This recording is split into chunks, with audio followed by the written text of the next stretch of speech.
Muy buenas noches. Bienvenidos a la Noche del Conocimiento. Tenemos una vez más con nosotros a Alexander Galiano, que es director de cine, como sabéis, y esta vez nos va a hablar de la estructura del guión. Y bueno, vamos a descubrir unas cosas interesantes. Bienvenido. Muchas gracias. Bueno, la última vez que nos vimos estuvimos hablando de lenguaje cinematográfico y os prometí que en la próxima ponencia, que era hoy, os hablaría un poco más del lenguaje cinematográfico. Pero me olvidé y os he hecho uno de guión. Entonces, a los que queráis os devolverá el dinero de la entrada, si os queréis ahora. Y si no, sí, ¿verdad? Y si no, hablaremos un poquito de la estructura de guión, que era el tema para la siguiente ponencia. Es un resumen bastante sencillo sobre cómo funcionan las estructuras de los guiones clásicos y cómo, gracias al conocimiento de esta estructura, podemos básicamente destripar todas las películas que veamos en el cine. Porque, como todos sabéis, alguna vez habréis oído hablar de El viaje del héroe. ¿Conocéis este proceso? Vale. Bueno, pues hoy vamos a intentar descifrar quién es el héroe en cada historia y vamos a hacer un repaso bastante sencillito. ¿De acuerdo? Os voy a hacer una pregunta bastante sencilla, que es esta. Y es si alguna vez estabais viendo una película y supisteis cómo iba a acabar antes de que llegara al final. ¿Os ha pasado esto? Sí. Vale, ¿tenemos algún micro por aquí? ¿Para el público? Sí. ¿Cómo sabíais cómo iba a terminar la película? ¿Quién quiere darme una respuesta? Por allí.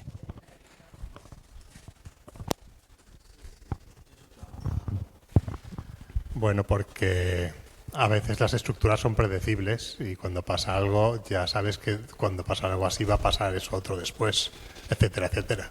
Sí, mediante la observación, de manera intuitiva, puedes deducir qué es lo que le va a pasar al protagonista. ¿Alguien me quiere dar otra respuesta? A ver, Brian. Si sabes un poco de historia Alemania, sabes cómo va a terminar el niño. Sí, sí, creo que sí. ¿Qué me decís por aquí? ¿Alguien levantaba la mano por aquí?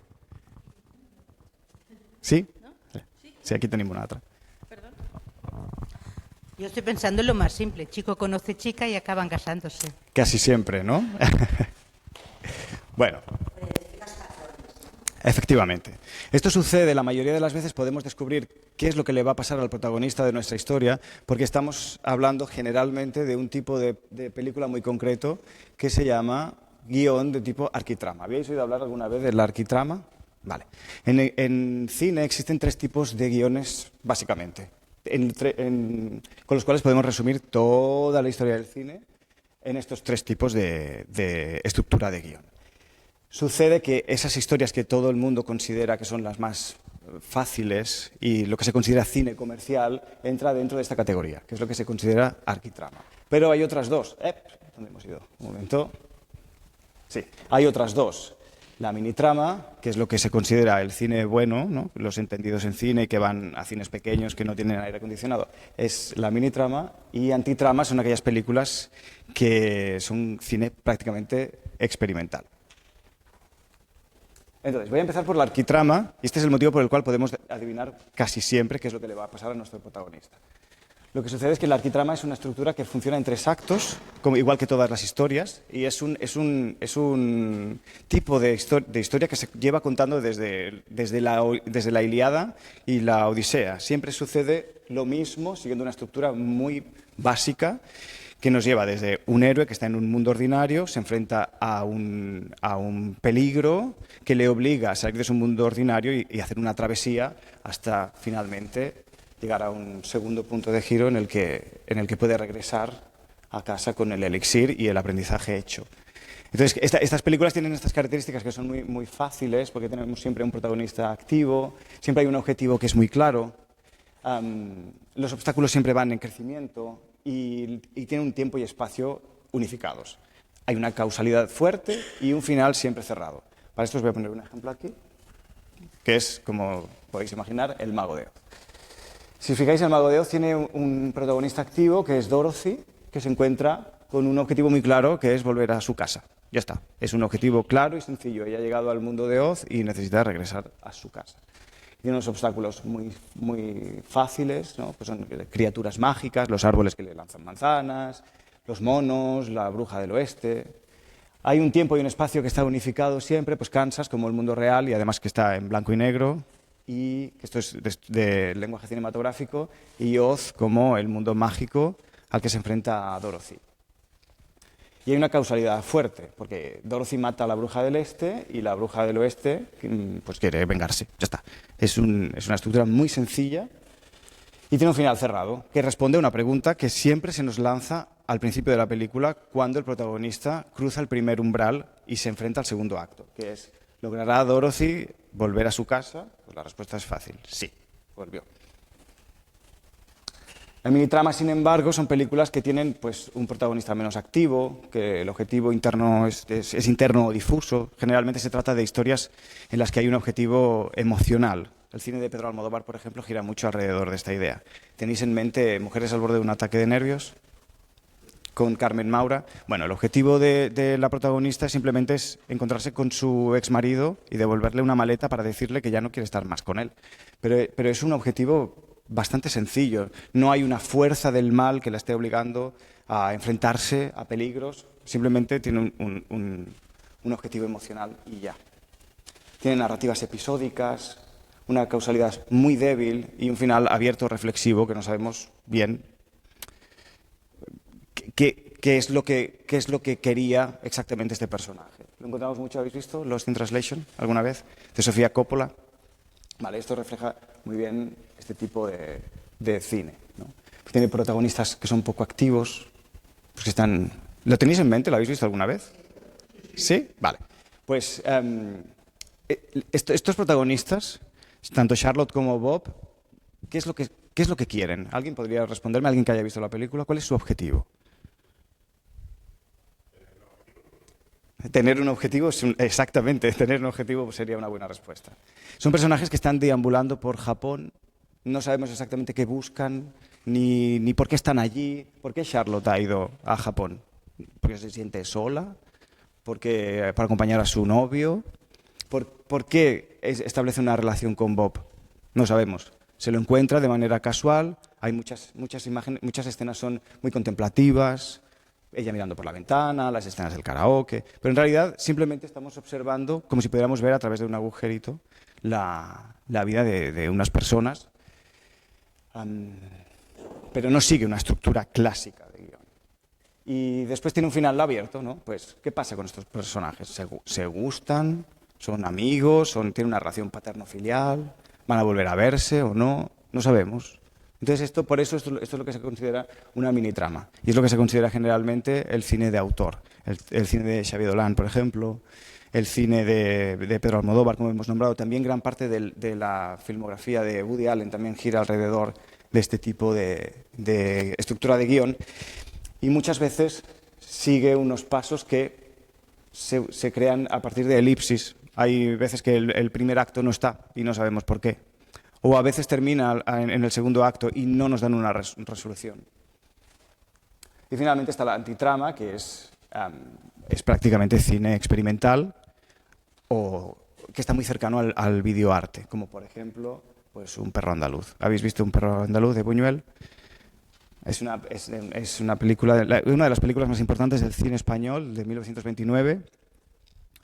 Y simplemente es una sucesión de imágenes en las que vemos pues, un ojo que se corta con una cuchilla, una mano llena de hormigas, pero ¿qué es lo que está pasando ahí? Pues no se sabe. Lo que estamos viendo es un reflejo del mundo emocional del autor generalmente, por lo cual está más conectado con el arte que no con el guión. Por ejemplo, estos son escenas de Un perro andaluz. Esta imagen es muy famosa, nunca la habéis visto, que le corta el ojo. Sí, era el ojo de una vaca, en realidad. Entonces, nosotros podemos adivinar lo que sucede en una película porque generalmente todas las películas del cine de Hollywood responden a este tipo de guión, que es la arquitrama, y sigue la estructura del viaje del héroe. ¿Habéis visto alguna vez esto? Vale. Las películas, al igual que las obras de teatro, se dividen en 3 actos, primer acto, segundo acto y tercer acto. Y el paso de un acto a otro es lo que se considera un punto de giro. Cada vez que el protagonista se enfrenta a una de las etapas del viaje del héroe, vamos avanzando en esa estructura y finalmente podemos ir adivinando qué es lo que le va a pasar después. Porque hay un momento Tenemos el mundo ordinario, que es el mundo en el que vive el protagonista. Ahora lo vamos a ver con un ejemplo muy claro. Os he traído uno que creo que todo el mundo ha visto, que es Titanic. ¿La conocéis, la película? Sí, ¿verdad? Vale. Y si no, también he puesto algunos ejemplos de Star Wars. Pero tenemos un primer acto, segundo acto y tercer acto. Y en el primer acto se va a generar una pregunta que siempre se va a responder al final de la película. Y por ese camino nos vamos a encontrar pues todas estas etapas que, si os fijáis, y si la próxima vez que veáis una película os acordáis de estas etapas, vais a ver que siempre, siempre, siempre se repite. Siempre. Con lo cual empiezas a verla y es muy fácil saber qué es lo que va a pasar después. Esto lleva existiendo desde la Ilíada y la Odisea. Es un tipo de estructura que lleva funcionando desde hace miles de años.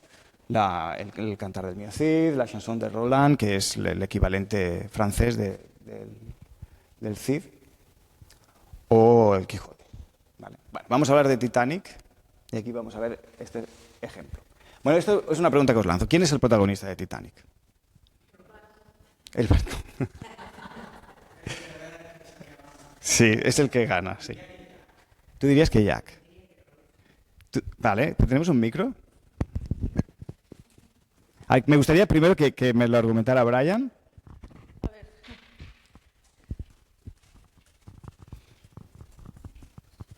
A ver, yo tengo un vago recuerdo, ¿Sí? pero de lo que se comenta de Titanic es que cuando alguna chica habla es qué guapo es Jack, vale.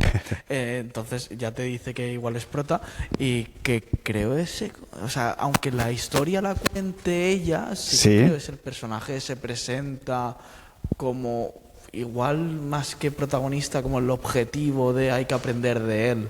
Bueno, no vas mal. Quiero escuchar Pero la eso respuesta. hace 1000 que no la veo. Quiero escuchar la respuesta de... ¿Quién me había dicho que era Rose? Por aquí, vamos a ver, sí. ¿Por qué crees que es Rose? Yo creo que Rose porque el personaje de Rose al inicio de la historia no es el mismo que el del final.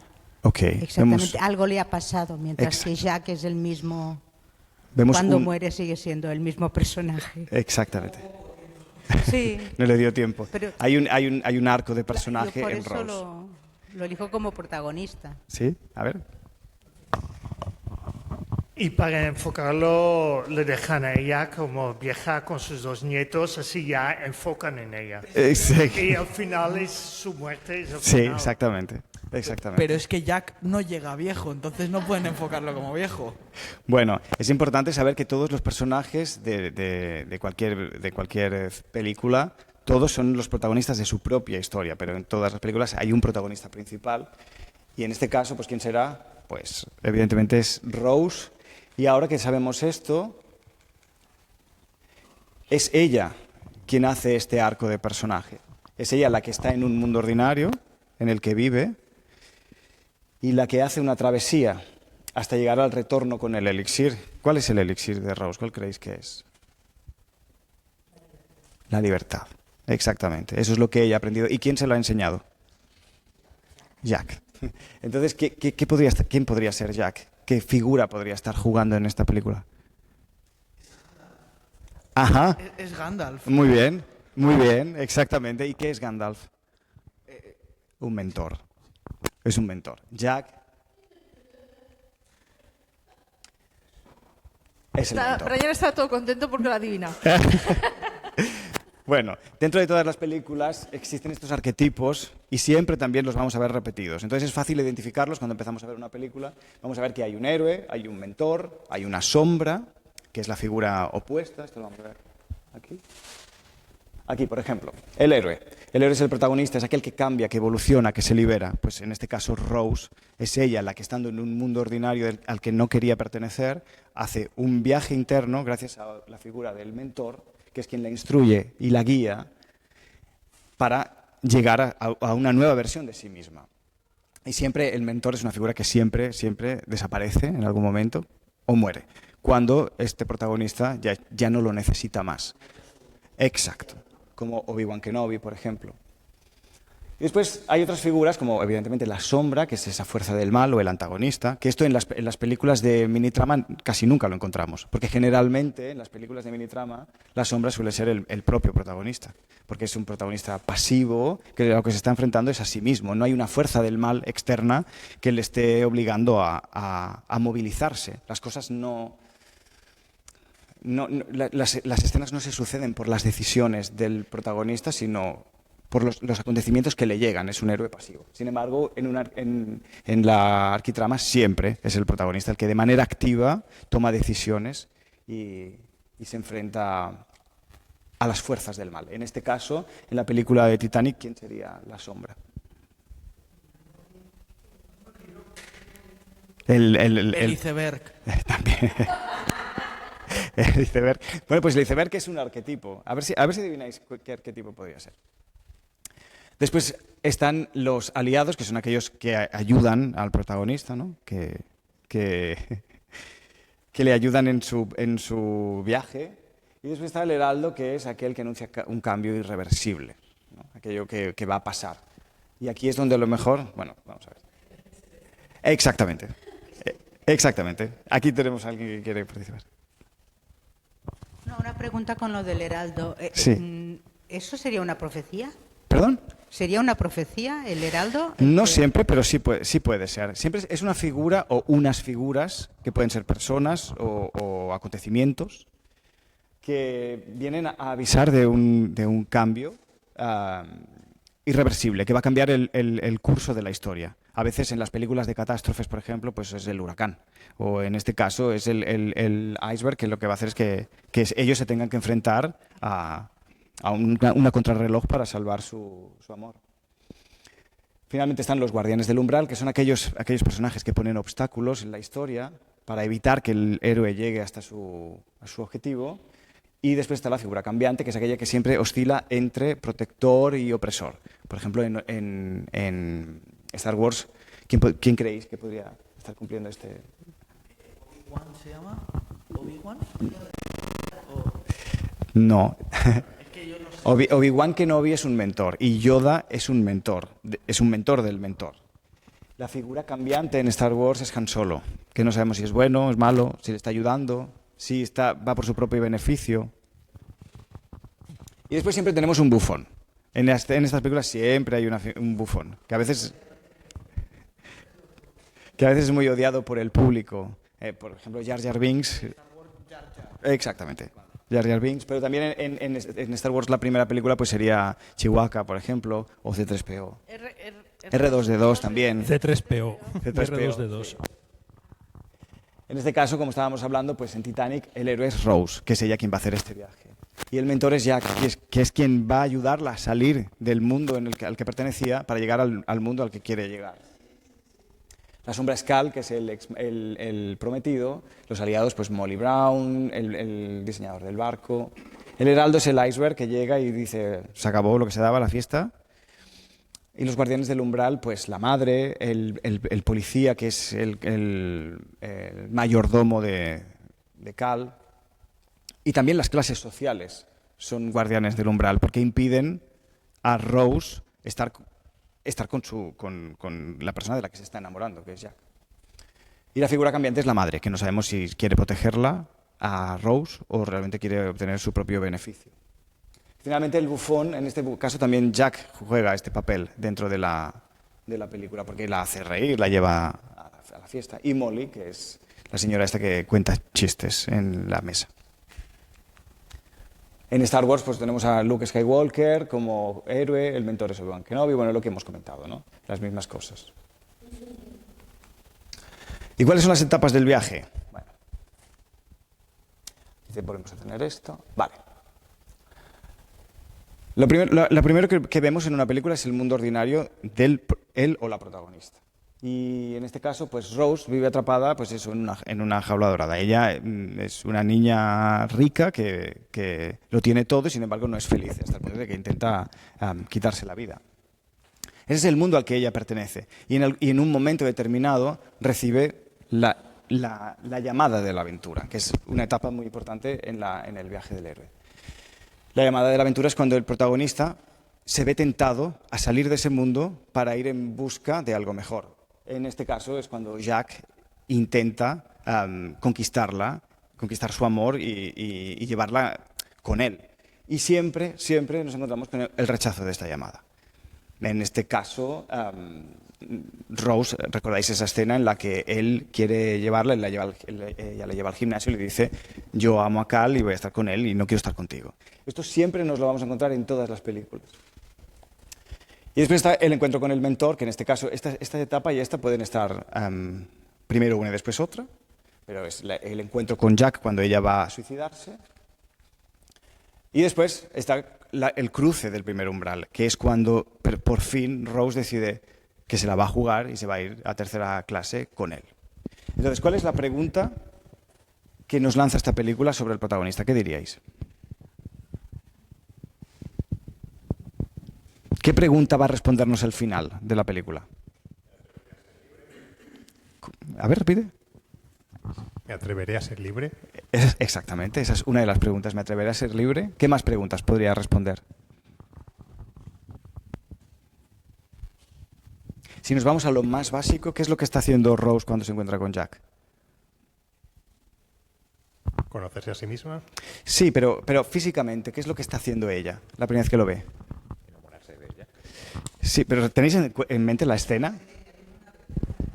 Sí. ¿Tenéis en cuenta, recordáis cuando ella sale corriendo por el barco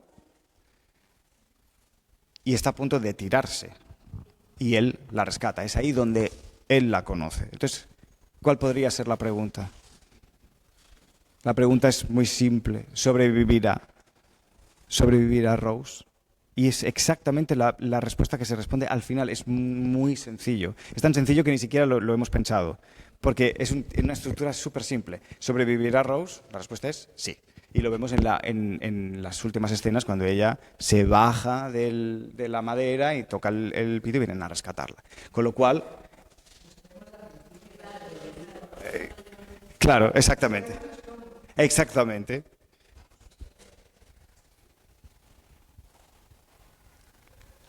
Y después, cuando por fin el protagonista, en esta parte del guión, cruza ese umbral y se enfrenta al mundo especial en el que nunca había estado, sale por fin de las estructuras de su mundo y empieza a encontrarse cosas diferentes. Eso es lo que marca el salto del primer acto al segundo acto, cuando nuestro protagonista empieza a vivir en ese mundo especial. Y ahí pues empezamos a ver muchas cosas. Pues pruebas, aliados y enemigos, vemos quién es pues, la madre, Cal, ¿no? Vemos otros personajes. Es ahí donde surgen las subtramas. En todas las películas hay una trama principal, que es la del protagonista, y después hay otras subtramas de otros personajes que son tramas secundarias, más sencillas y generalmente se resuelven en algunas de ellas en 3 escenas las tienes resueltas. Y es aquí, en el segundo acto, donde aparecen todas estas historias. Y después llega un punto del viaje en el que el héroe se enfrenta a la aproximación de la caverna más profunda. En este caso, como veis, pues es la llegada del iceberg, que la va a poner en una situación límite. Va a tener que decidir, es a vida o muerte. Y empieza una etapa que se llama la Odisea, que es cuando el héroe se tiene que enfrentar a la prueba más difícil de todas. En este caso es el hundimiento del barco, la gente corriendo, se quedan encerrados, las escenas que están bajo el agua, que están con frío, que él se queda atado. ¿Recordáis todas esas escenas? Y finalmente está la revelación, que es ese momento. ¿Cuál diríais que es el momento de la revelación? Bueno, lo estáis viendo, así que no. ¿Cuál diríais que es el momento de la revelación de Rose? ¿Alguna idea? Recuerda. ¿Sí? Cuando está en el bote y vuelve al barco. Efectivamente, exactamente. Y ahí dice la frase, ¿no? Si tú saltas. Si tú saltas, yo salto. Ese es el momento de revelación. ¿Me daréis algún ejemplo de un momento de revelación de algún héroe de una película de cine clásico?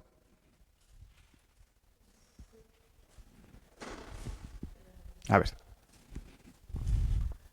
Yo estaba pensando antes en una peli, porque cuando has comentado lo de la Akitrama, Minitrama, digo, hay una peli que igual está entre medias de los dos y pienso que igual el héroe sí que tiene ahí un punto de inflexión, pero no recuerdo exactamente dónde, pero pienso en Rain Man, Sí. cuando cambia el objetivo de el dinero a aprecio a mi hermano. Ajá, eso lo vamos... Eso, mira. A ver.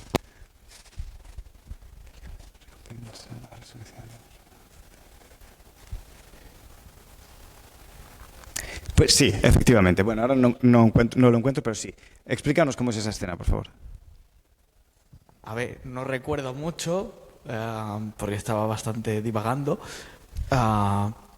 pero no sé si había diálogo interno o si simplemente era algo visual, pero donde ya se entiende que tal vez era incluso la escena en la que empiezan a bailar, Sí. en la que está enseñando al hermano y simplemente ya lo está disfrutando. Incluso ahí tenía la tentativa del dinero porque es en el casino donde pasa. Sí. Entonces directamente estás en un punto donde era tu objetivo, porque al fin y al cabo si lo que quieres es dinero, estás en el casino, estás ganando dinero, técnicamente lo estás consiguiendo, y en lugar de eso lo que estás haciendo es divertirte con tu hermano. Entonces yo Claro. diría que puede ser esa escena. Vale, ahora os voy a lanzar una pregunta más divertida para pensar un poco. ¿Por qué creéis que el cine que sigue la arquitrama es más masivo que el cine que sigue una mini-trama, por ejemplo?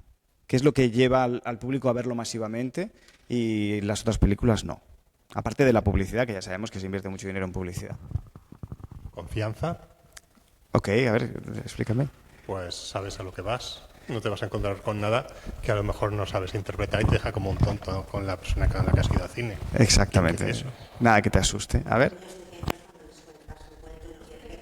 Espera, a ver, dime. Como los niños pequeños cuando les cuentas una historia que no quieren que cambies un detalle porque es previsible y les da seguridad eso, ¿no? Es satisfactorio. Sí, exactamente. Hola. Sí. Si la gente quisiera dolores de cabeza y discusiones sin sentido, pediría notas extra. Sí, sí, es verdad. Tenéis. Bueno, entonces coincidimos en que es más fácil.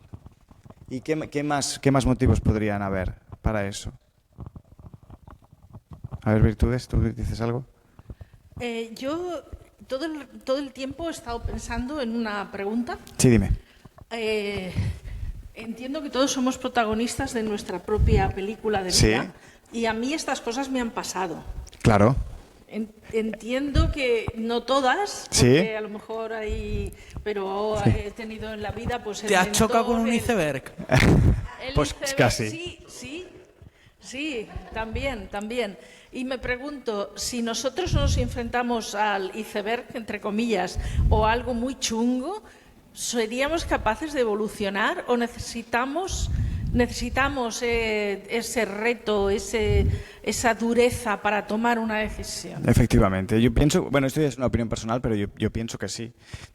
De hecho, yo como guionista pienso que todas las vidas son cinematográficas. Si las ordenas bien, todos hemos pasado por las diferentes etapas del viaje y es gracias a esas etapas que somos las personas que somos hoy en día. Y entonces lo único que hace el cine es ordenarlo de una manera que a nosotros nos parezca entretenida. Y la vida pues no es tan lineal. Pero todos podríamos elegir eventos de nuestra vida y convertirlos en una película, sin lugar a dudas. ¿Podría ser que necesitáramos la sombra y el iceberg y todo eso para ser capaces de evolucionar? Claro, esta pregunta me parece muy interesante. ¿Vosotros qué pensáis?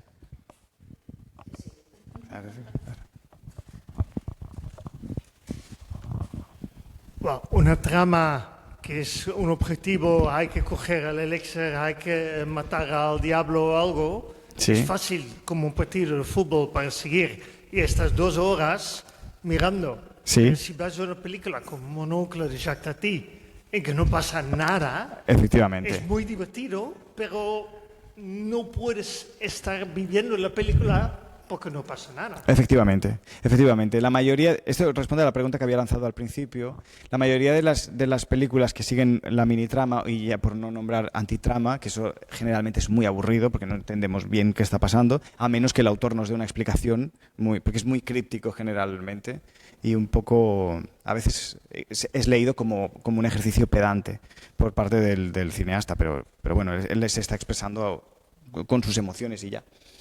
Pero las películas que siguen una minitrama no le parecen creo que al público no le parecen tan interesante porque los objetivos no son claros.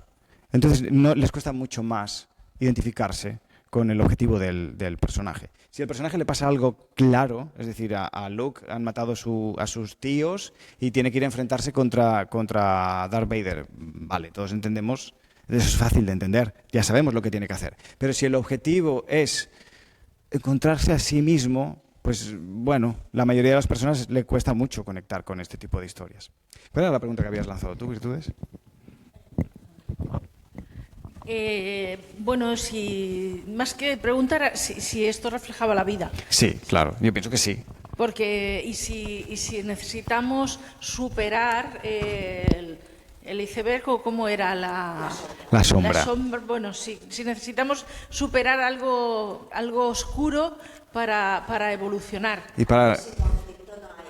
Efectivamente. A ver. Que sin conflicto no hay avance, necesitas algún detonante que te mueva a buscar eso, un cambio, una respuesta, algo, ¿no? Efectivamente, algo que nos viene desde fuera y que nos obliga, o desde dentro, exactamente, algo que nos obliga a ponernos en marcha. Pero, ¿somos todos así? O, quiero decir, yo sí. Yo también. Yo soy aventurera y necesito evolucionar y me motiva enfrentarme a retos y tal.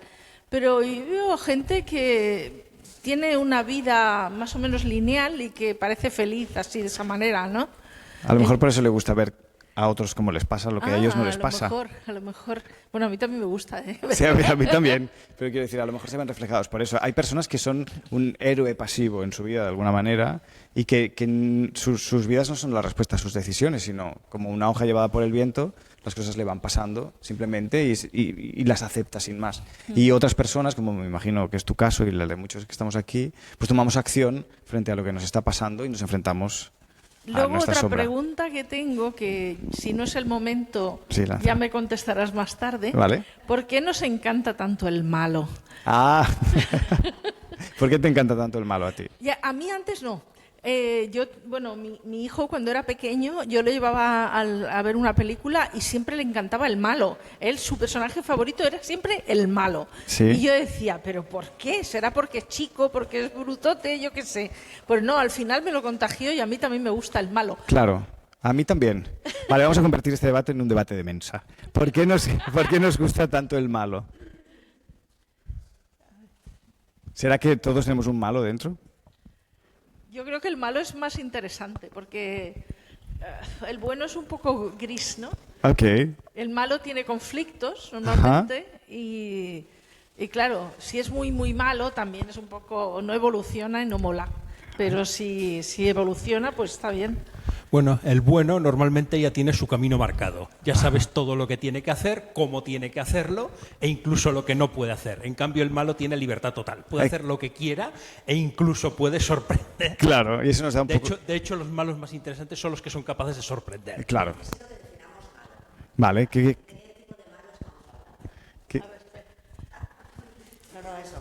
¿De qué malo hablamos? Porque claro, a mí me gustan algunos, no cualquier malo. A ver, yo últimamente me he dado cuenta, igual antes también pasaba, pero yo no me daba cuenta. Antes el bueno era guapo, rubio, precioso, simpático, maravilloso y tal. El malo normalmente era moreno, algo feucho, bajito, bueno. Ahora es al revés. ¿Sí? Ahora el malo es más guapo que el bueno y más sexy. Eso es súper interesante. ¿Por qué crees que es? Yo tengo mi teoría. No lo sé. Yo vi Sombra y Hueso. ¿Sí? Os juro de verdad por Snoopy que cuanto más malo era el malo, más me gustaba. Claro. Y decía, no puede ser Pero es que como Yo mola quiero el malo. decir... Hay muchas cosas. Yo tengo algo que decir respecto a esto. Dije, claro, yo hago un videojuego y al fin y al cabo también tenemos un malo maloso y un protagonista que es bueno. Y aunque el protagonista es guapo, porque es un poco basado en mí, ¿Cómo no? hemos hecho que el malo sea mucho más papucho. Y en parte lo he hecho yo para dar, por ejemplo, en este caso, la impresión de que uno es un dios que puede hacerlo todo, mientras que el protagonista es un personaje mucho más humano y como tal tiene una estética visualmente más estándar. Claro, yo creo que es esto. Es decir, yo pienso que 120 años de cine y 20 de redes sociales nos han expuesto excesivamente a personas perfectas, guapas, que lo hacen todo bien, y entonces ya no es aspiracional, ya no queremos ser como ellos. Ahora buscamos a héroes que se parezcan a nosotros y que tengan defectos y que pues no son perfectos ni físicamente ni mentalmente, aunque me caigo. Sí, dime. No, añadiendo eso a esto, quiero decir que ¿Qué te paso? Sí, atiende. Vale. creo que también es la voluntad de romper el estereotipo. Entonces ahora los buenos de hoy en día tienen partes sombras. Claro. Igual que los malos de actuales tienen partes buenas. De luz, exacto. Esto también Ya es no muy interesante. son tan simples, tan blanco o negro, ¿no? Efectivamente, cada vez las historias son más elaboradas y como en la vida, pues y de hecho es una de las cosas que cuando a mis alumnos de guión siempre les explico lo mismo. Cuanto más luminoso sea tu personaje, más sombra deberías meterle. Y cuanto más... Y la historia igual. Si tú estás escribiendo una historia muy sombría, dale luz. Porque eso hará un contraste y lo hará más real. Todos tenemos en mente las típicas telenovelas de los años 80 en el que el malo era malísimo o malísima generalmente. Podríamos hablar de misoginia también aquí un rato. La mala malísima y la buena buenísima, y la vida real no funciona así. Y yo pienso que ese es el motivo por el cual se están haciendo cada vez malos más humanos, que apelan a nuestros instintos más básicos, ¿no? Pues la envidia, la ira. Generalmente ahora vemos a muchos antagonistas y nos lo explican, ¿no? En esta época en la que todo lo explicamos desde la psicología, pues ese antagonista que ha sufrido rechazo, por ejemplo. Y sé un caso de un malo que es a su vez el protagonista, A ver. Megamind, de animación, donde lo que vemos es un personaje ¿Sí? que ha sufrido rechazo y Claro. simplemente a causa de su aspecto ¿Sí? al final se ha convertido en un supervillano, Claro. porque es lo que se esperaba de él. Claro. Pero él en ningún momento ha sido una persona verdaderamente malvada. Claro, como Jinx en Arcane, por ejemplo, no sé si la has visto. No la he visto. ¿Sí? No la he visto. Es del LOL. El Joker, exactamente. El Joker representa muy bien este momento en el que nos encontramos, en el que necesitamos hacer héroes a personas que nos recuerden a nosotros y que de alguna manera nos rediman. A ver, dime. ¿Sí? ¿Buscamos un micro por aquí?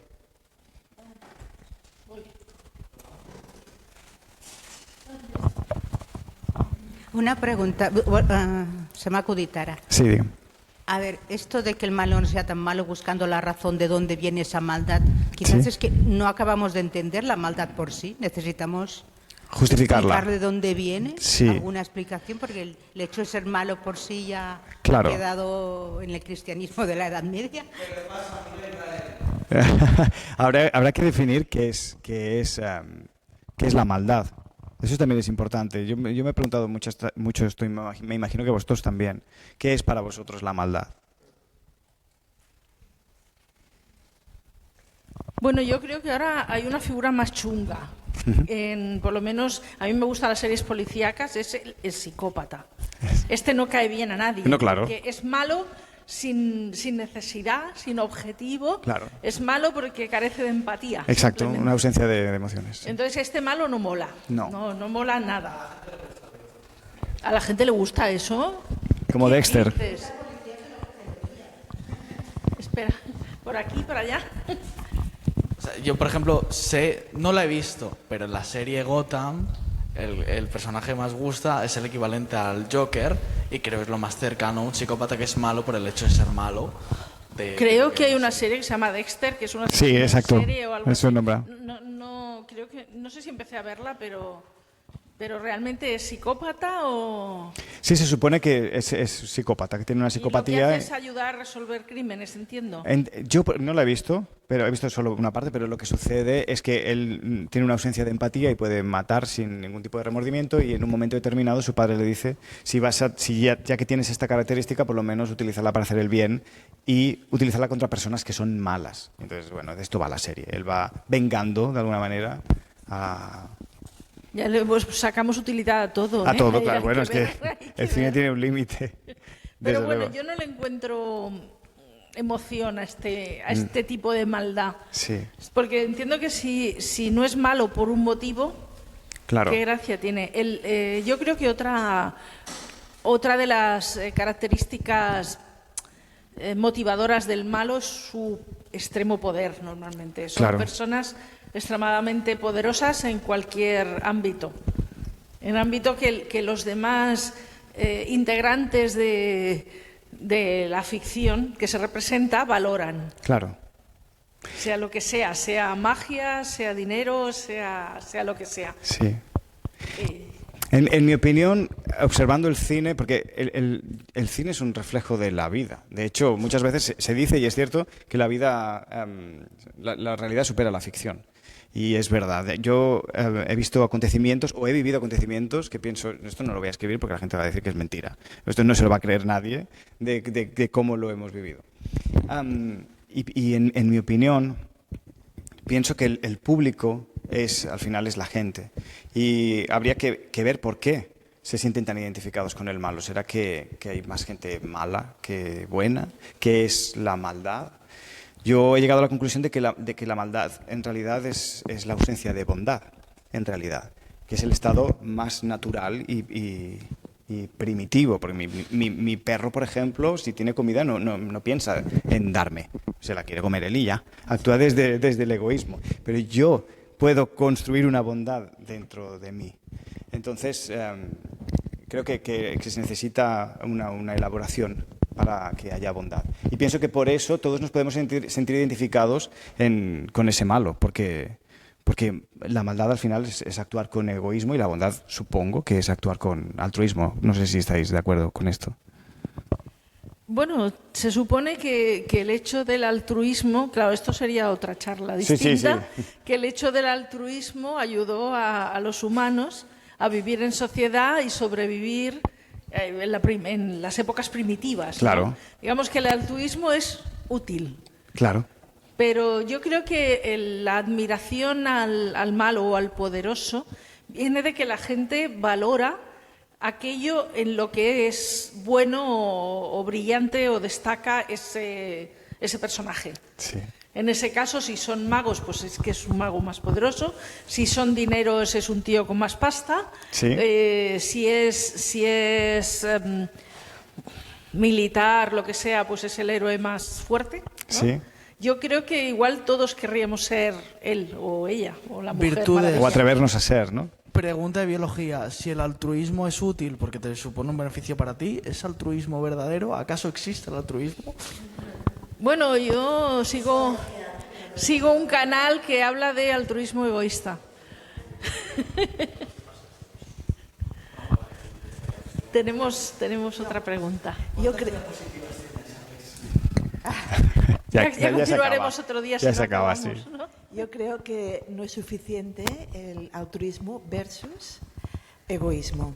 El malo disfruta haciendo el mal y esto trasciende lo que es el egoísmo, porque egoísta es fijarte en ti, pero cuando quieres el mal del otro, esto lo trasciende, va más allá ok. y disfruta.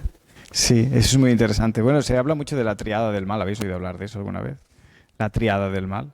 Bueno, eso es en psicología, es el narcisismo junto a la psicopatía y otra característica más. Pero sí, está este componente de disfrutar haciendo daño al otro. Eso es cierto. Es cierto. Bueno, nos hemos ido un poco hacia este tema, pero me parece muy interesante porque al final pienso que esto, a mí por ejemplo en la vida me sirve.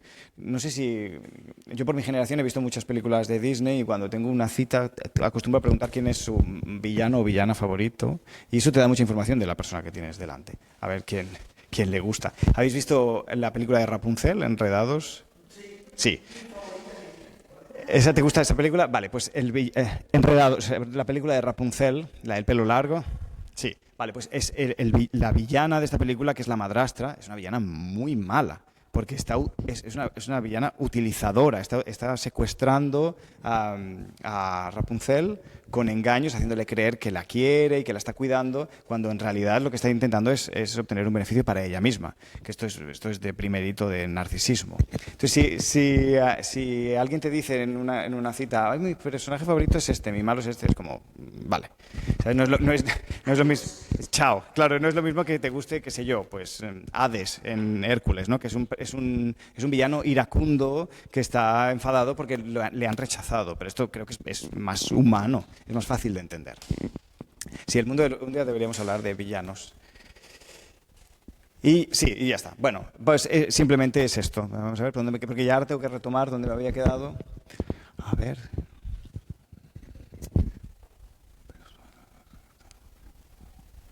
Bueno, y sí, finalmente llegamos a la última parte del guión, que es ese tercer acto en el que el personaje finalmente hace un aprendizaje. Y buscamos en el espectador siempre pues una catarsis, ¿no? Y que el espectador sienta que de alguna manera ha visto frente a la pantalla aquello que él también ha experimentado 1000 veces. Entonces, es interesante porque pienso que todas las personas necesitamos de alguna manera conectar con un héroe que nos identifique. Y por eso también nos dicen mucho de las personas cuáles son sus películas favoritas, con quién se están identificando.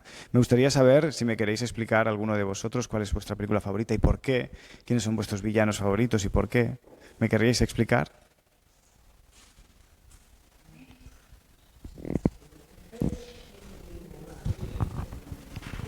Esta es un poco vieja. ¿Cómo? Tenemos la de... Es una de los 12 Angry Men, creo que aquí la llamaban 12 hombres vengativos o así. Sí, no la he visto. 1957. No la he visto. ¿Es una serie de televisión? No, una película. Vale, no la he visto. Sí, ¿Con Henry Fonda? Vale. ¿Y es tu protagonista favorito? Un juicio, el final de un juicio, parece ser un caso cerrado. Ok. 12 hombres sin piedad. Sin piedad. Vale. Así se tradujo en... Así será como lo llamaban en... Sí, es fantástico. Es fantástico. ¿Esa es tu película favorita? No, he visto fragmentos. Yo solo he visto fragmentos. Mira, tenemos aquí y tenemos al chaval, el acusado. ¿Sí? Acusado de matar a su padre. ¿Sí? Y a primera vista parece ser un caso cerrado. ¿Sí? Pero un miembro del jurado está en desacuerdo. Y va a tratar de convencer al resto del jurado de que las pruebas no son concluyentes. Y que, por tanto, según las instrucciones del juez, habría que declararle inocente. Vale, y este es el protagonista. Sí. ¿Y cuál es el arco emocional de este protagonista? Porque no lo sé, es una pregunta que quiero conocer. Si tú... Es que, bueno, claro, no creo que haya un protagonista solo, ¿no? Porque yo la vi siendo muy joven. ¿Sí? La vi, en Estudio 1. Los que son de mi edad igual lo recuerdan. Estudio 1 era un programa de televisión de la 1, cuando no había poca cosa más que eso. Y era en español, ¿no? Sí que no era Henry Fonda, era, pues yo qué sé, José Bódalo y toda esta gente de entonces. Y había una persona, solo una, del jurado que se daba cuenta de que allí había algo que no cuadraba. Todos los demás querían irse rápido porque uno tenía partido de fútbol, otro había quedado con su hijo, todos se querían ir. Y esta persona con conciencia va convenciendo a los demás de eso. Y claro, primero convencía a uno, luego convencía a otro. Entonces Los malos serían aquellos que no se dejan convencer por su propio interés. Y protagonista, claro, empieza habiendo un protagonista y al final lo son casi todos, porque no sé si llegan a la unanimidad o al 11-1 de que el chico es inocente. Yo ni me acordaba que era, si había matado a su padre o lo que sea, pero es bastante impactante. Los actores son geniales, tanto en la versión original como en la José María Rodero. Sí. Eran geniales. Ahora, no te sabría decir cómo sería el arco de personaje aquí, o si claro. Siempre hay héroe. El héroe siempre hay un pues héroe. el héroe sería el que intenta convencer a los demás. Vale, Lo que yo no veo que evolucione él, sino que evolucionan los demás. Él es el que hace, él es el protagonista desde el principio y hace todo el arco. Él es el que va convenciendo uno a uno. Vale. Primero convencía a uno, luego a otro. ¿Quién tiene un objetivo claro? Él, entiendo, sí. ¿Cuál es su objetivo? Convencer a los demás. Considera que el acusado es inocente y vale. su objetivo es convencer a los otros de que lo es. ¿Y lo logra? Sí. Vale, entonces este es el héroe principal. Este personaje es el héroe principal. Claro, es él el que está haciendo un arco. Vale. ¿Cuál era el mundo ordinario? ¿Hay un mundo ordinario en esta película? Cada uno... buena pregunta, porque cada uno tiene su vida personal. ¿Sí? O sea, han sido citados para el juicio, para hacer de jurado, ¿Sí? Y cada uno tiene su vida personal y eso no cambia. Cuando salgan de allí, seguirán con sus vidas. Claro. Solo por un momento son protagonistas de esta historia. Vale. Es un viaje interno del personaje. Vale, podemos... Quiero decirte que el viaje del héroe no solamente es externo, o sea, ¿Sí? En películas como esta y en las de Minitrama, lo que pasa es interno, el viaje es un viaje interno, emocional. O sea, casi es un coming of age, cómo cambia el protagonista desde que empieza la película con toda la curva del personaje y cómo termina siendo ¿Cómo empieza quien, y cómo ¿no? termina? ¿Qué es lo que ha aprendido en ese? ¿Qué es lo que ha aprendido? Por eso es un coming of age al vale. final, ¿no? ¿Y ese personaje qué es lo que aprende exactamente? Pues es que yo no recuerdo, o sea, sé la obra de teatro y tal, pero no recuerdo bien el objetivo del personaje, por qué, ¿no? ¿Por qué se obsesiona con esto cuando los demás no lo ven, ¿no? No recuerdo bien el por qué. Bueno, yo creo que hay que ser muy valiente para estar en contra de todo el mundo.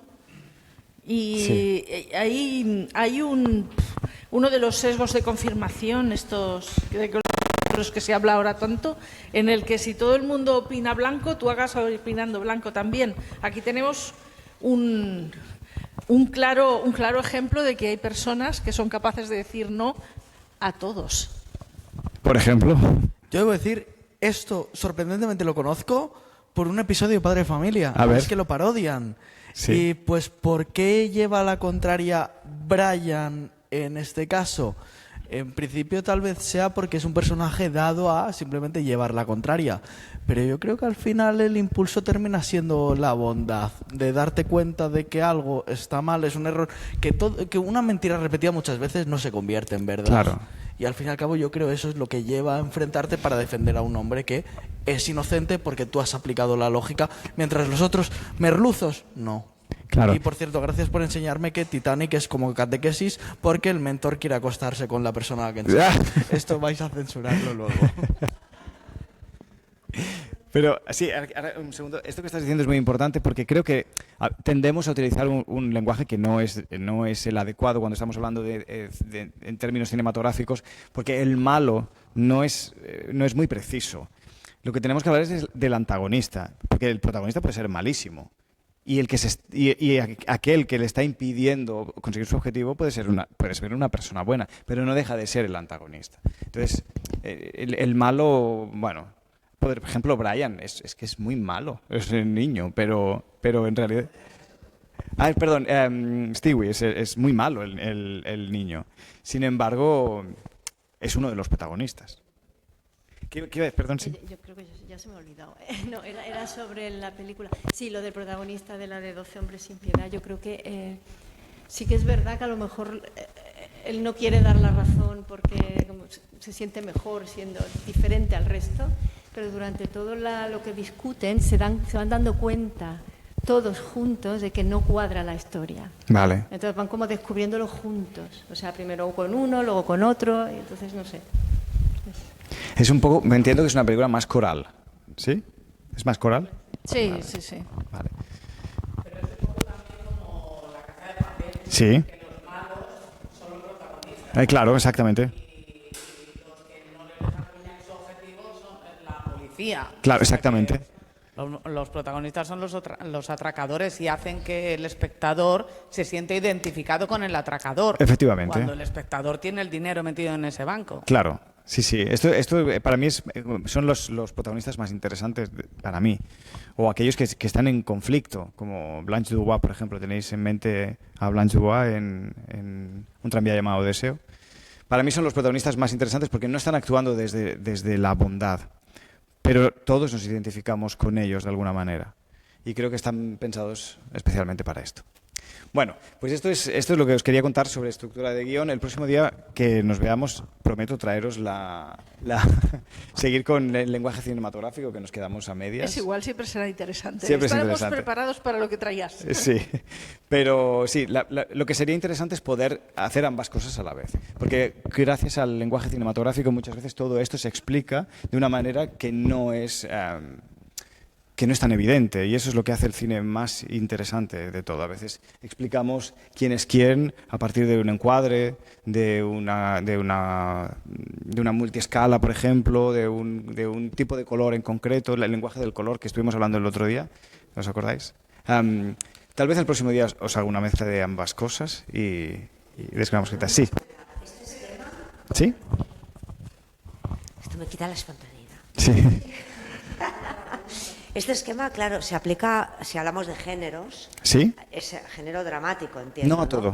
Porque en comedias, que yo También. estaba intentando, cuando has preguntado lo de las películas, como mi hija me obliga a ver comedias y últimamente es lo único que veo. Sí. Y no encontraba yo este mismo esquema en las comedias. Sí, en todas las películas, indistintamente del género, ya sea... O sea, los tres tipos de guión, todo se aplica a cualquier género cinematográfico. Siempre. Sí. Vale, lo estaba viendo como con más... Es una estructura, por ejemplo, una comedia así sencilla, qué sé yo, decidme alguna. Por ejemplo, explícanos, tú que eres cineasta, explícanos El viaje del héroe. No, pues o sea, la diferencia no hay diferencia entre comedia, drama ni tragedia. Lo único que tiene que ver es el conflicto. Si el conflicto es muy grande, es una tragedia. O sea, si a ti tu hijo se ha caído al río y el río tiene unas cataratas inmensas y es imposible que le salves, es una tragedia. Si resulta que tu hijo se ha caído a un río donde posiblemente le puedes salvar, te tiras al agua y después de un montón de vicisitudes le salvas, es un drama. Pero si el río es muy pequeño y tu hijo se ha caído y tú tienes el mismo drama encima y te tiras a salvarle de la misma manera, claro, la gente se descojona. Claro. Pero porque el conflicto es muy pequeño. Claro. Entonces, lo único que cambia es el conflicto. Todo lo demás se trabaja desde la verdad más absoluta. O sea, tu hijo lo has perdido en el Corte Inglés y es un drama tremendo, ¿no? Pero dependiendo de cómo esté de cerca el niño, pues se convierte en una comedia. Claro. Pero todos los pasos son exactamente iguales. Efectivamente. Y en el concreto el diario de Bridget Jones o todas las comedias románticas, el objetivo es chico conoce chica, como decías tú, pues al final objetivo super objective, que el chico se case con la chica, pero lo va a impedir el padre de la novia o la novia que tiene del otro y la otra le va a pillar y entonces el nudo está todo el conflicto hasta que luego se resuelve y siempre se resuelve para bien. Efectivamente, la mayoría de las comedias de enredos van de esto. O sea, ¿No había un escritor que decía que la comedia era drama más tiempo? A ver, ¿habéis oído a alguien a esto alguna vez? Buscadlo en Google, por favor, alguien. Y un escritor, en teoría, bueno. Bueno, está bien. Lo buscaré. Una curiosidad. Sí. En el caso de que el héroe no resista o sucumba ante la sombra y se muere, sí. Esto es muy interesante. ya no Y esto, es héroe, pero... claro, ahora estoy lo que... intentando buscar un ejemplo, seguro que he visto alguna película que va de eso. Vale, lo que os voy a decir ahora, esto sí que esto destripa todas las películas, porque cuando hay un momento en la estructura del guión de la película en el que antes de pasar del segundo al tercer acto, el protagonista puede está en un punto muy concreto de la historia. Si el protagonista en ese momento se encuentra muy, muy lejos de conseguir su objetivo, esa película va a terminar bien. Sin embargo, si en ese momento el protagonista parece que está a punto de lograrlo y que ya lo tiene todo, entonces es cuando termina mal. Si tenéis en mente, por ejemplo, Drag Me to Hell, Arrástrame al infierno, ¿la habéis visto esta película? Arrástrame al infierno. ¿No? Vale, pues entonces no me sirve el ejemplo. Por cierto, Mark Twain. Vale. Lo hemos encontrado. Sí, por ahí tenemos... Sí, ¿me estás hablando de Drag Me to Hell? ¿De Arrástrame al infierno? Sí. El caso Knox, que sí. tiene una demencia y acaba muriendo, pero Sí. ha conseguido salvar a su hijo. Entonces es una película que termina bien. El objetivo está logrado. En Titanic es un poco así, él muere y es un gran drama para ella porque pierde al amor que acaba de conocer, pero termina bien porque ha conseguido hacer su arco. Sí. Esto que has dicho de que si parece que está todo a punto de terminar bien, va a terminar muy mal. Sí. Si parece que está muy mal, va a terminar bien. Sí. Es algo que me planteo muchas veces en una película. Simplemente mirando el reloj y sabiendo cuánto tiempo falta, puedes predecir la parte de la trama. Efectivamente, exactamente. Porque en ese punto concreto del metraje ya sabemos que tendría que estar pasando determinada cosa. Si vemos que el protagonista está a punto, lo tiene todo, ya está casi, pues... Sí. Aquí tenemos otra pregunta. Bueno, pero si la película es bastante buena, como no miraremos el reloj, no nos vamos a dar cuenta, ¿verdad? Claro, exactamente. El hundimiento de Untergang. Sí.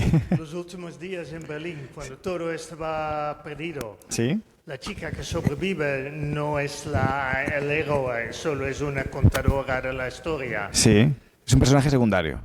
Sí, Hitler, no sé si era el héroe, era el protagonista. Sí. Y lógicamente se muere. Claro. Pero, ¿cómo lo ves? Claro, es que no siempre, es lo que decíamos antes, no siempre la muerte significa que esa trama no haya cumplido su objetivo. A veces la muerte forma parte del proceso para que el objetivo se cumpla. Entonces, a veces algo nos parece como muy triste, muy dramático, porque en la vida eso es triste, pero en términos de guión no. En términos de guión está cumpliendo su objetivo. ¿Alguna pregunta más sobre esto? ¿Más preguntas? ¿No? ¿Nos tienes que contar más cosas? Quería poner algún ejemplo sobre películas que se veía que iban a terminar mal, pero ahora mismo no me viene ninguna a la mente. Bueno, y otra manera... Claro, por ejemplo. Y... bueno, claro, Thelma y Luis. Pero vamos a ver, ¿Thelma y Luis acaba bien o acaba mal? Supongo bien, según lo mires bien, sí. Vale, ¿cuál es su objetivo de ellas? Liberarse, ¿no? Ajá, ¿y lo consiguen? Y la liberación, la muerte, puede ser la máxima liberación. Efectivamente, con lo cual, ese guión... Yo siempre quiero que vivan. Claro, sí, yo también. Pero soy un blando y quiero que todo el mundo viva, pero sí, es cierto.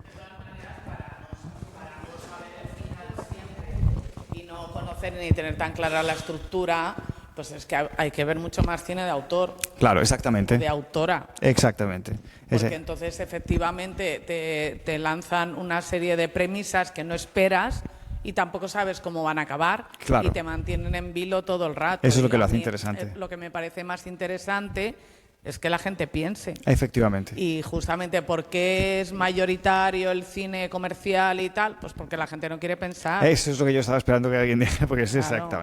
exactamente. La mayoría gente de va la al gente no cine quiere a evadirse y confunde la cultura con el ocio. Exactamente. Pero es que son cosas distintas. Sí. No se dan cuenta que el cine es una manifestación artística, no solamente un medio para el entretenimiento. Efectivamente, la mayoría de las personas no quieren pensar y por eso las películas con una estructura más en la que hay elipsis o en la que no se está explicando claramente, que exige un esfuerzo, sí.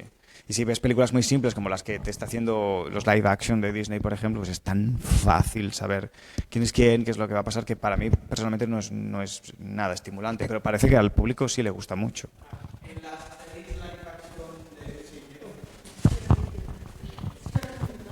En las pelis live action de Disney, el malo es el guionista. Desde luego. Ese es el peor. Me estaba acordando de que cuando vi Inception en el cine, Sí. esto de entrar en sueños, dentro de sueños, dentro de sueños, Sí. al final de la película, la mitad del público estaba explicándole la película a la otra Al mitad otro, del público. claro. Asombroso. Efectivamente.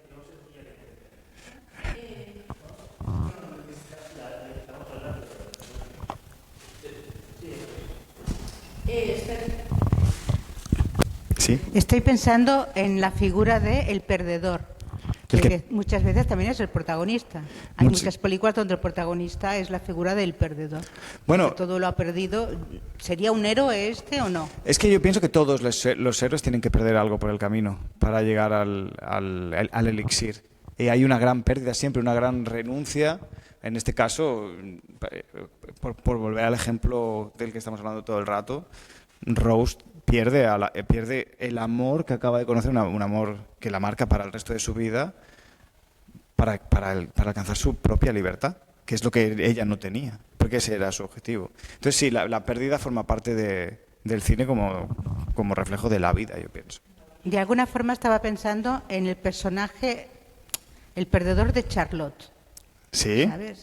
Que es el vale. protagonista, pero Sí. es un personaje. Un antihéroe. ¿Sería un héroe? Porque al Sí. final siempre acaba más pobre de lo que empieza. Sí, de alguna manera. claro, ¿no? un antihéroe, Por claro. el camino va perdiendo todo. ¿Sería un héroe? Sí, bueno, sí, es un antihéroe, exactamente. Tengo una pregunta. Sí. Jesus Christ Superstar. Jesucristo Judas Superstar. No es el malo. Los malos es el clérigo judío. Claro. Clarísimo. Sí. ¿Es el mentor? ¿Quién es? Porque lo hace pensar, es el único que hace pensar. Pues ¿sabes qué pasa? Que Jesucristo Superstar me sé todas las canciones, pero y por Camilo Sesto además, pero ahora no. Sí, desde luego, pero no me acuerdo de la trama de la película. No sé me imagino que seguirá el relato bíblico, me imagino, ¿no? Bueno, sí, quería hacer una pregunta / compartir. Sí. La única vez en mi vida que me he ido del cine, Sí. con todo el dolor de mi corazón, A ver. fue con una película titulada El árbol de la vida. Ajá. ¿La has visto? ¿La conoces? No. Que es la típica ida de olla, Vale. diría así coloquialmente. Entonces, la cuestión es, ¿pasa, tú crees, como con los escritores, ¿no? Que es algo con lo que estoy más familiarizada, que Cortázar, ¿no? Por ejemplo, decía, yo no escribo para todo el mundo. Exactamente. Yo pienso que el cine es igual. Entonces, pero claro, si tu público objetivo es tan pequeño, quizá, yo no sé. Bueno, no todos los cineastas tienen no hacen cine con finalidades económicas. O sea, es un medio de expresión más, y a veces esa persona lo que quiere es hablarle al mundo y no quiere escuchar que el mundo le diga nada. Simplemente es un Soltarlo, ¿no? Exactamente, es unidireccional. En esos casos, te lo digo porque yo soy también autora minimalista, y lo que siempre hay que preguntarse cuando estás viendo la película o cuando ha finalizado es qué es lo que quería el director o la directora contar. Exacto. Y reducirlo a una única palabra. O sea, ¿de qué quería hablar? De transgredir, de traspasar, de qué quería hablar. Esto pasa mucho Claro. con Iñárritu, por ejemplo, ¿no? Que es un director que o estás muy acostumbrada a ver cine de autor y películas suyas en concreto, o te pierdes en la definición y dices, ¿y qué es lo que me quiere contar? Como Bergman, por ejemplo. Birdman, por ¿no? ejemplo, sí. ¿Qué me quiere contar con esto? Entonces, Entonces, eso para mí es lo más interesante, ¿no? Porque es donde vas a la mente del creador.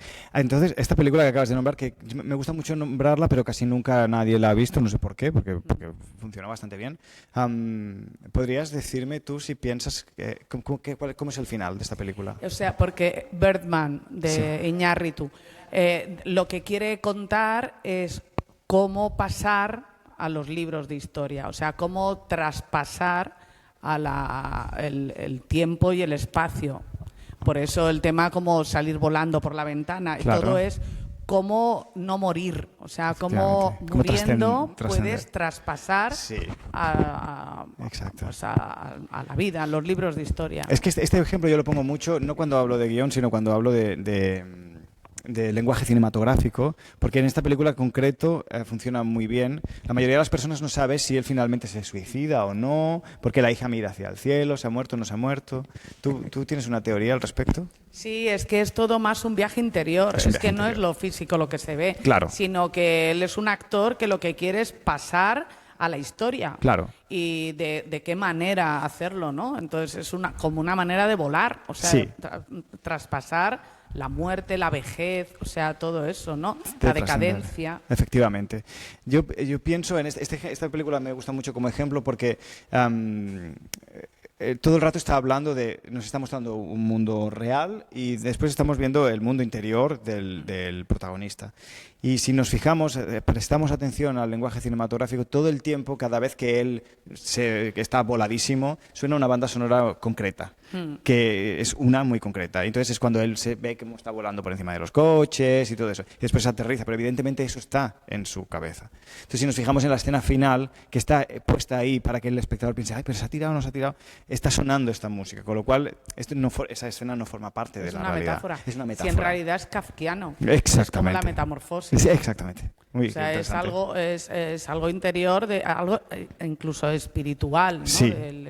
Sí. Yo, mira, ya llegados a este punto y con este tipo de charlas y tal, que molaría a lo mejor hacer cineforum y, por ejemplo, este tipo de películas y poderlas comentar entre a mí me todos encantaría eso. Sí. Porque es una cosa que antes se hacía muchísimo en nuestra época y ahora como la gente lo único que quiere es consumir y el fast food, fast drink, fast whatever, pues termina la película y salen corriendo y todo es comer palomitas y pues si quieres lo Coca-Cola, organizamos, ¿no? Y empezamos con esta. A mí me parece muy interesante porque además que es un poco como las charlas filosóficas, que cada uno da su punto de vista, claro, y lo que uno dice te ayuda a crear también tu propia opinión, ¿no? Efectivamente. Pues yo te lo compro esto, ¿eh? Si queréis lo hacemos.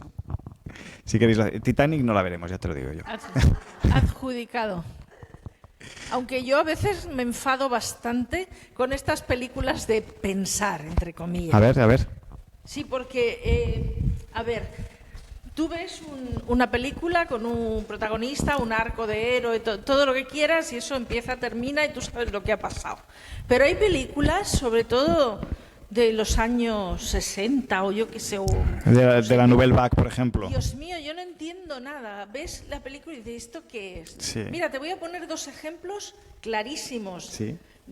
No me acuerdo mucho porque los vi hace mucho tiempo. El cubo y el hipercubo.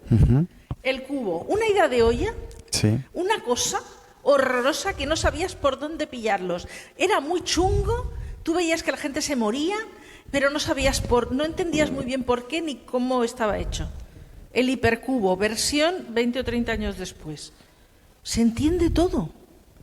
Es el mismo problema, la misma problemática exacta, solo que con mejores efectos especiales.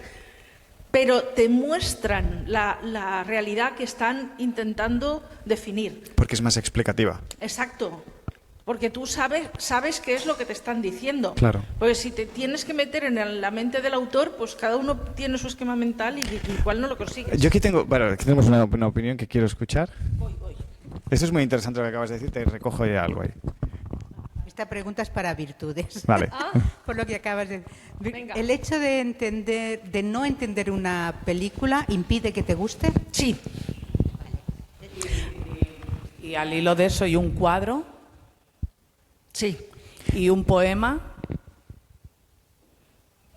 Hasta ahora no me ha pasado de no Quiero entender un decirte poema. que el arte es el arte, entonces hay poemas que son letras de canciones y hay poemas que son conexiones de palabras y que puedes no entender y que a lo mejor el autor o la autora tampoco quería decir Esto mucho más lo hablamos que un sonido. lo Sí, hablamos. yo quiero recoger esto porque... Esto lo hablamos y había diversidad de Yo opiniones. quiero comentar una cosa, a ver qué os parece esto. Precisamente en el momento actual en el que estamos viviendo, yo pienso que lo que hace realmente interesante al arte es el artista, en este momento en concreto. Porque esto que estamos viendo, ya ChatGPT lo puede hacer.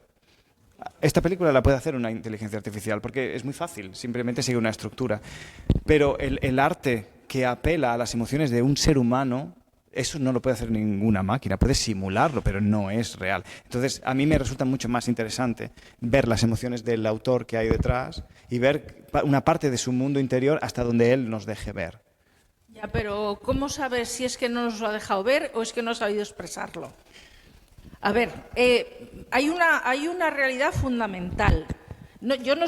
Intento no ser soberbia, pero se supone que la mayoría de las personas que estamos aquí se supone que somos inteligentes. Si una persona inteligente no puede entender algo, ¿no será que no está bien explicado? Venga, pasa. Yo no sé si esta charla iba de esto, pero bueno, si es de discrepo. Está bien. Discrepo, o sea, no hay palabra mal dicha sino mal interpretada. O sea, es decir, que por muy inteligente que sea el espectador, si el autor quiere contar algo emocional, completamente privado y desde su punto de vista, puede ser que la otra persona no lo reciba y puede ser que lo reciba gente que a lo mejor no es tan inteligente, pero que emocionalmente le toque. La inteligencia emocional es un tipo de inteligencia, no hay ningún problema. Claro, o sea, porque de lo que se trata el arte no es todo que sea a nivel intelectual, sino a nivel emocional, que es lo que percibes. Por eso te decía, hay un cuadro, tú un cuadro lo entiendes, un cuadro abstracto, claro, pero Mondrian, ¿qué te por sientes ejemplo, cuando lo ves? ¿No? Bueno, hicimos una charla, Alex y yo hicimos una charla que se llamaba Dentro del cuadro, donde mostrábamos cuadros abstractos para que la gente opinase. Sí, una éfrasis hicimos. Sí. Entonces, una éfrasis. Y fue súper interesante, pero claro, un cuadro abstracto que es más o menos simbólico, que te evoca una emoción, porque tú puedes imaginar, despierta tu imaginación a raíz de la pintura que estás viendo, ¿no? Eso yo lo considero bonito, arte, estético o lo que sea. Bueno, incluso puede ser feo, como el Guernica, ¿no? Porque es un rato feo. Pero un rayajo donde hay dos líneas para atrás y ya está, ras, a mí eso me parece una tomadura de pelo. Yo quiero decir algo, estoy hasta los huevos de que se separen las emociones de la intelectualidad.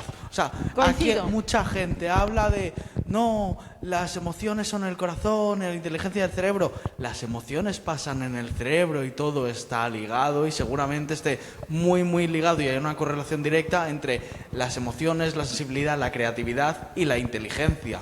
Entonces, seguramente alguien inteligente tenga algo más interesante que decir o formas distintas de verla, la neurodivergencia te lo muestra y yo creo que el arte también debe ser un punto de maestría a la hora de ejecutar algo. Entonces no me vale que alguien normal venga, pinte dos rayajos y me diga que no, que tiene unas emociones o tiene una visibilidad, que te lo tienes que currar toda la vida. Eugenio Empudia me come los huevos y es un gilipollas. Y tenemos una opinión que quiero escuchar. Sí, voy. Y aquí otra. ¡Oh, qué interesante! Tenemos opiniones. Mira, esto se ha puesto... Y yo con Titanic, ¿sabes? No, que aquí es que abrimos muchos melones. Así Pero está bien abrirlos. Que es el arte, ¿no? Cuando Duchamp puso el inodoro aquel colgado de no Sí, sé dónde, exactamente. Yo considero que era una tomadura de pelo. El plátano. Y quizá lo interesante es darle la vuelta y ponerlo como un objeto de museo, ¿no? Efectivamente. Y eso es lo que rompió realmente. Tú no puedes decir, o como la gente del tópico, ¿no? De miro, es que es como un niño pequeño, es que esto lo podría hacer yo. Bueno, pues hazlo, yo qué sé, ¿no? Claro. Lo importante, como dices tú, es lo que te comunica y lo que tú sientes viendo eso. Sí. Y esa es la gracia del arte. Y luego tú has dicho algo que me ha parecido, que a mí me angustia mucho, sobre la inteligencia artificial, que decías, bueno, puede simular, pero no es real. Pero ¿lo podemos distinguir? Porque yo no estoy segura de poderlo. Yo he visto imágenes creadas por inteligencia artificial imitando un cuadro. Sí. Y sinceramente no podría decir si lo ha hecho una persona en o mi no. caso, en mi caso no me importa. Es decir, si yo veo una obra, puede estéticamente parecerme atractiva o no, pero si lo ha hecho una máquina ya no me interesa. No, claro, ni a mí, pero claro, si tú no lo puedes distinguir y sientes cosas viendo eso, sin saber quién lo ha creado, Sí. Pero bueno, ¿qué hacemos con eso? O sea, bueno, pero entonces es como la decoración de una casa, ¿no? Pues me puede parecer bonita, me puede transmitir una serie de emociones, pero a nivel, desde un punto de vista artístico, puede ser que yo lo vea y la inteligencia artificial haya hecho un cuadro que es abstracto y yo lo veo. En principio yo lo voy a poner en cuarentena hasta saber quién es el autor de eso. Y cuando yo sepa que hay detrás una persona, entonces ya me pondré a indagar y veré qué es lo que...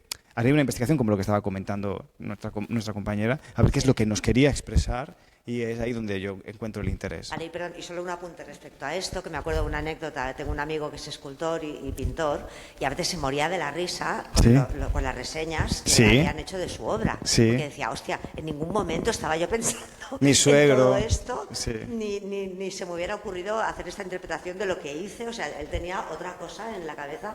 Y que, bueno, yo le dije, bueno, pero está muy bien, ¿no? Que otra persona haya experimentado o haya asociado al ver tu obra todas estas cosas que tú no. Esto pasa mucho. Mi ex suegro es escritor y en las ruedas de prensa muchas veces le dicen, bueno, hacen unas interpretaciones brutales sobre su obra y es como, pues no sabía yo que había dicho esto, pero está bien si tú lo dices. Bueno, teníamos una opinión aquí. Sí, yo quería contestar a Brian, que es muy simple.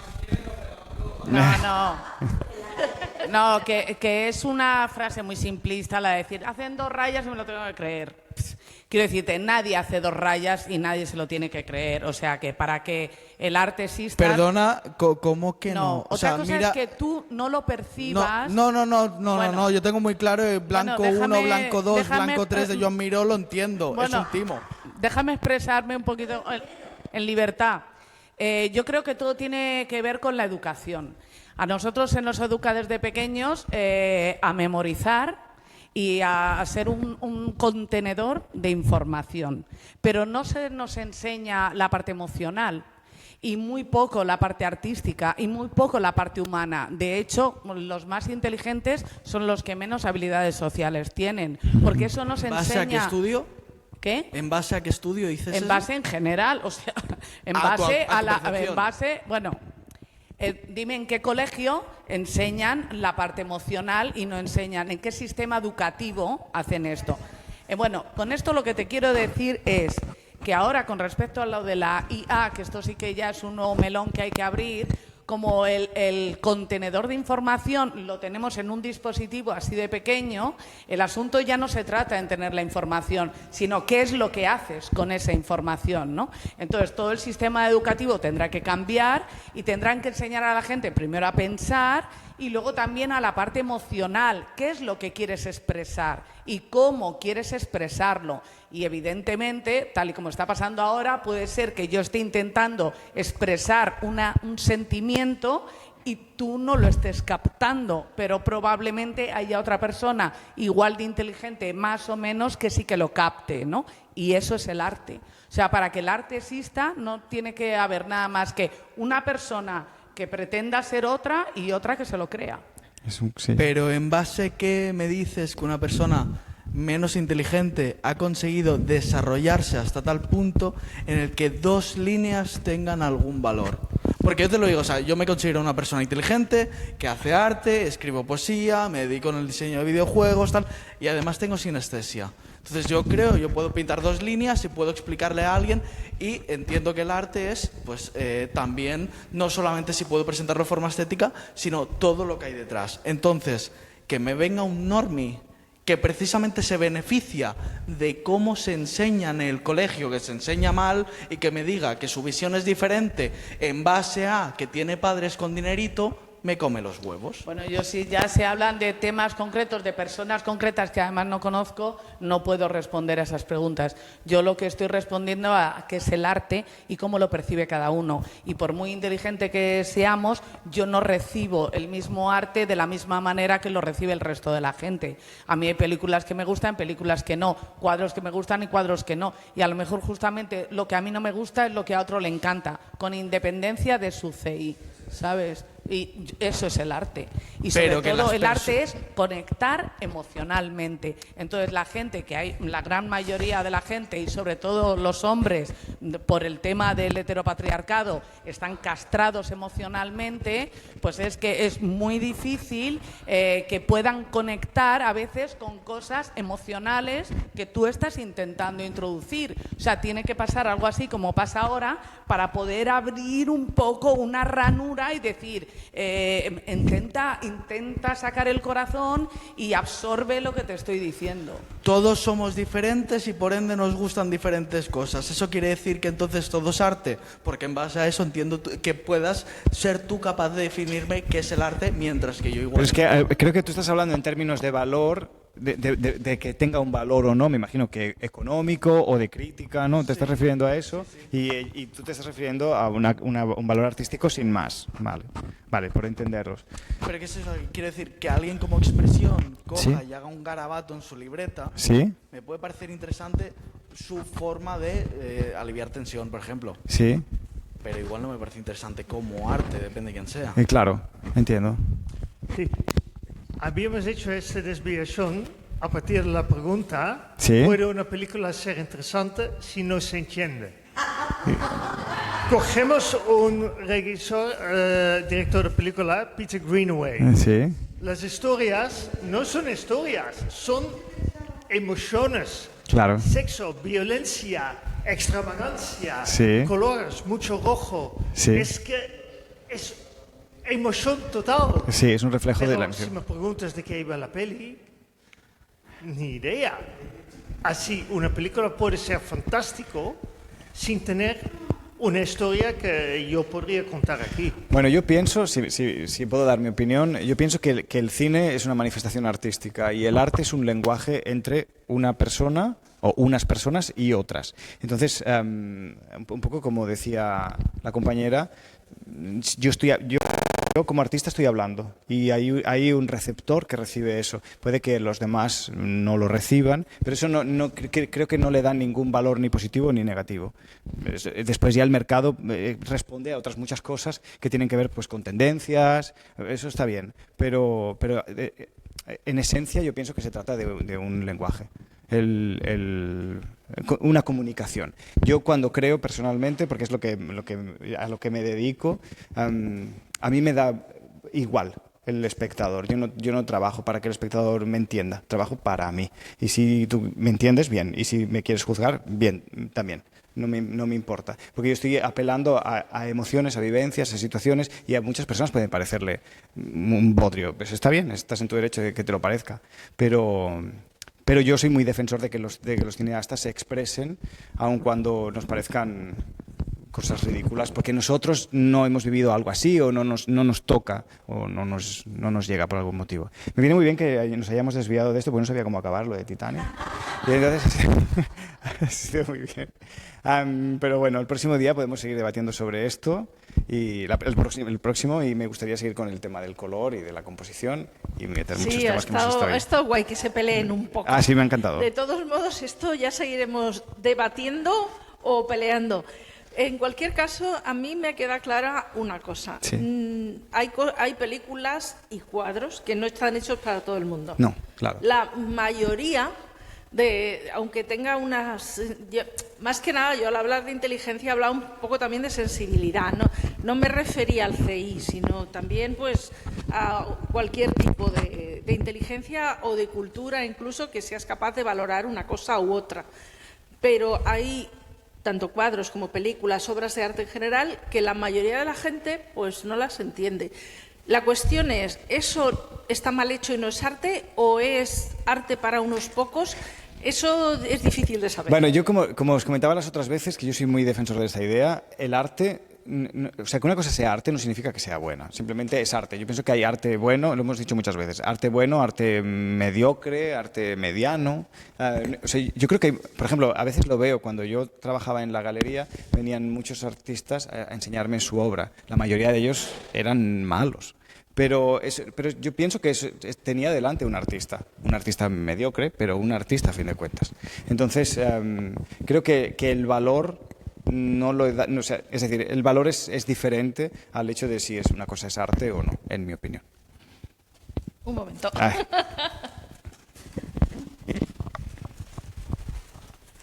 Que basándose en eso, ¿Sí? Van Gogh en vida solamente vendió un cuadro. Exacto. Y por muy poco dinero. Sí, sí. Y hasta nuestros días todavía seguimos emocionándonos Sí. con sus cielos arrebatadores. Sí. Y entonces, ¿qué es lo bueno, qué es lo malo? A lo mejor es el tiempo. Exacto. A lo mejor eres un adelantado a tu época. A lo Claro. mejor en este momento vital la gente no te entiende, pero a Claro. lo mejor dentro de 400 años sí. Claro. Que sabe nadie. Cervantes también se escribió el Quijote y no Sí. Hasta que no murió nadie le dio bola, ¿no? Sí, sí, Y son ahora, personas pues, que murieron pensando que eran unos absolutos fracasos y después resulta que han cambiado la historia de con la lo literatura. cual no podemos medir cómo es el arte por el resultado final. Exacto. Porque además, como decía Woody Allen, los países se conocen por quiénes son sus celebrities, ¿no?